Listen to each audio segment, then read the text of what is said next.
Welcome to Honest Faith Daily. We're so glad you're joining us today.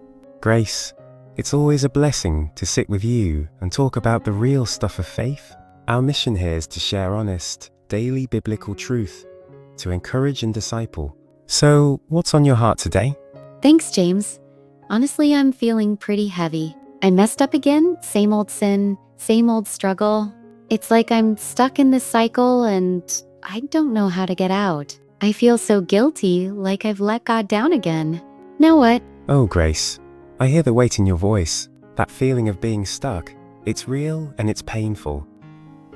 But let me start by saying you're not alone in this. Every one of us wrestles with sin, even those of us who've walked with Christ for years. The Bible is clear in Romans 7:15.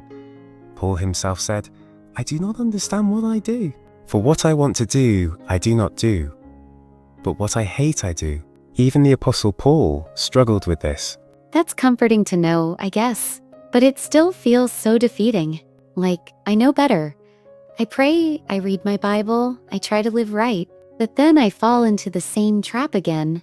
Why can't I just stop? Does God get tired of me messing up? Those are honest questions, Grace, and they come from a heart that cares about pleasing God.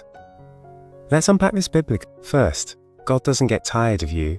Isaiah 40:28 says, "The Lord is the everlasting God, the creator of the ends of the earth. He does not faint or grow weary." His love for you isn't based on your performance. It's rooted in his unchanging character. But I feel like I keep disappointing him. Like, how many times can I mess up before he's done with me? I'm scared I'm testing his patience. I hear that fear, and it's real. But let's go to 1 John 1:9. It says, "If we confess our sins, he is faithful and just to forgive us our sins and to cleanse us from all unrighteousness." There's no limit on that promise. God's forgiveness isn't a one-time deal or a limited supply. It's as deep as his mercy, which Lamentations 3:22-23 tells us is new every morning. So, you're saying I just confess and it's all good? That feels too easy. Like I'm taking advantage of God's grace. I don't want to keep sinning just because I know he'll forgive me. That's a mature concern, Grace. It shows you're not flippant about sin. The Bible warns against taking grace for granted. Romans 6:1 asks, "Shall we go on sinning so that grace may increase?" The answer is no, because a heart transformed by Christ wants to live for him. But here's the thing. You're not abusing grace by coming back to God. You're living in it. Confession isn't a free pass to sin. It's a humble return to the Father who loves you.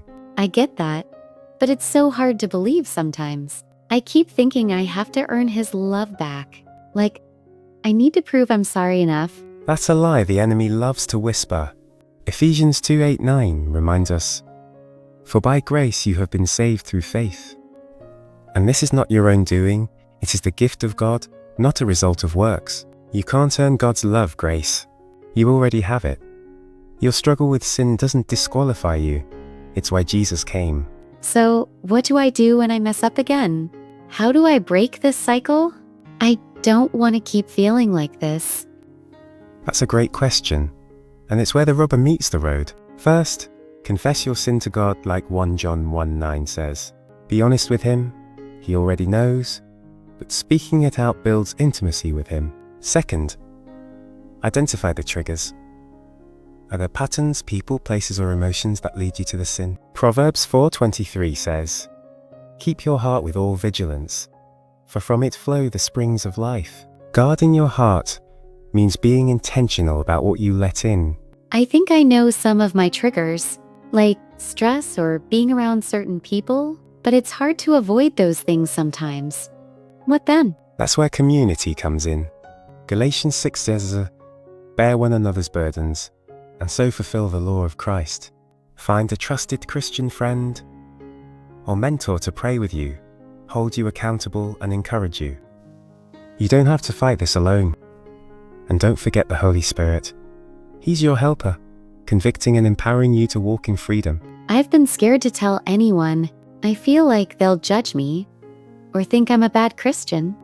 That fear is real, but the right people won't judge you. They'll walk with you. James 5:16 says, "Confess your sins to one another and pray for one another that you may be healed." There's power in bringing sin into the light. It loses its grip when it's no longer hidden. That makes sense, but it's still scary. I want to change, though. I want to live the way God wants me to. That desire is a gift from God, grace. Philippians 2:13 says, "It is God who works in you, both to will and to work for His good pleasure." That longing to live for Him, that's the Holy Spirit at work in you. Keep leaning into that. Take it one step at a time. Confess, seek accountability, and trust God's strength, not your own. So, it's not about being perfect right now? I always feel like I have to fix myself before I can come to God. No, Grace. You come to God as you are. 2 Corinthians 12:9 says, "My grace is sufficient for you. For my power is made perfect in weakness." Your weakness is where God's strength shines. You don't have to clean yourself up first. Jesus already paid the price. That's such a relief to hear. I think I've been carrying this guilt for so long. Like, I had to make it right on my own. You can lay that burden down, Grace. Jesus says in Matthew 11:28, "Come to me, all who labor and are heavy laden, and I will give you rest." Rest in His forgiveness, rest in His love, and trust that He's shaping you, even through the struggle. I want that rest. I'm tired of carrying this. I think I'm ready to confess and trust God with this. That's a beautiful step, Grace. God's already waiting with open arms. And you know what? Every time you fall and get back up, you're growing stronger in His grace. Proverbs 24:16 says, "For the righteous falls 7 times and rises again." It's not about never falling. It's about rising in Christ's strength. That gives me hope. I'm still scared I'll mess up again, but I want to keep going. I want to trust God more. That's the heart of faith, Grace. It's not about perfection. It's about persistence in trusting God. Keep coming back to Him. Keep seeking His face and He'll lead you forward. You're not defined by your failures. You're defined by His love. Thank you, James. I needed to hear that. I feel lighter, like I can breathe again. That's the Holy Spirit bringing peace, Grace. Philippians 4:7 says, "The peace of God, which surpasses all understanding, will guard your hearts and your minds in Christ Jesus." Hold on to that peace as you walk forward. I will. I'm going to pray about this tonight and find someone to talk to. I want to keep growing. That's the way, Grace. God's got you, and He's not letting go. Thanks for sharing your heart today. It's a reminder to all of us that God's grace is bigger than our mistakes. Yeah, it's amazing how He keeps loving us. Thanks for listening, James. Always, Grace. You know, sometimes I wonder if I'm even cut out for this Christian life. I look at my kids, and I want to be a good example for them. But when I keep messing up, I feel like I'm failing them too. How do I teach them to follow Jesus when I'm struggling myself? That's such an honest question, Grace. And it shows your heart as a mom. You're not failing your kids by being human. In fact, your honesty about your struggles can be a powerful testimony to them. Deuteronomy 6:6-7 says, "These commandments that I give you today are to be on your heart. Impress them on your children. Talk about them when you sit at home and when you walk along the road." That doesn't mean you have to be perfect. It means you point them to God's truth, even in your imperfection. But what do I say when they see me mess up? Like, my 7-year-old asked me why I was upset the other day. I didn't know how to explain it without unloading all my guilt on her. That's a delicate balance, isn't it? You don't have to share every detail, but you can model repentance and grace. You might say, "Mommy made a mistake, but I'm talking to God about it and He's helping me." That shows them what it looks like to turn to Jesus in weakness. It teaches them that faith isn't about being flawless. It's about trusting God's forgiveness. I never thought about it that way. I guess I've been so focused on hiding my mistakes. I didn't realize I could use them to show my kids God's love. Exactly, Grace. Your kids don't need a perfect mom. They need a mom who points them to a perfect Savior. Psalm 78:4 says, we will tell the next generation the praiseworthy deeds of the Lord, His power and the wonders He has done. Part of that is sharing how God meets you in your struggles. That's what shapes their faith. That makes me feel a little less scared about messing up, but I still worry about the practical side. Like, how do I avoid those triggers when life is so busy?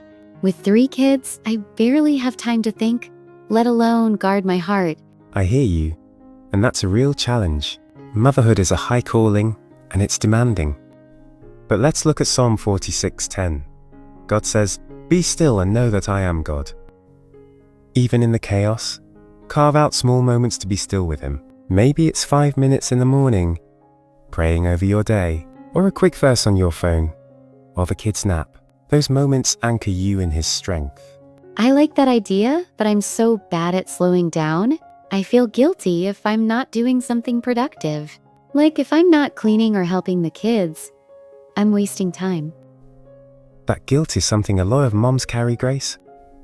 But think about Mary and Martha in Luke 10:38-42. Martha was busy serving, but Jesus said Mary chose the better thing by sitting at His feet. Time with Jesus isn't wasted. It's where you find the strength to do everything else. You're not just a mom. You're a daughter of God, and He wants to meet with you. That's a good reminder. I think I've been trying to do it all on my own strength. Maybe that's why I keep falling into the same traps. That's a wise insight, Grace.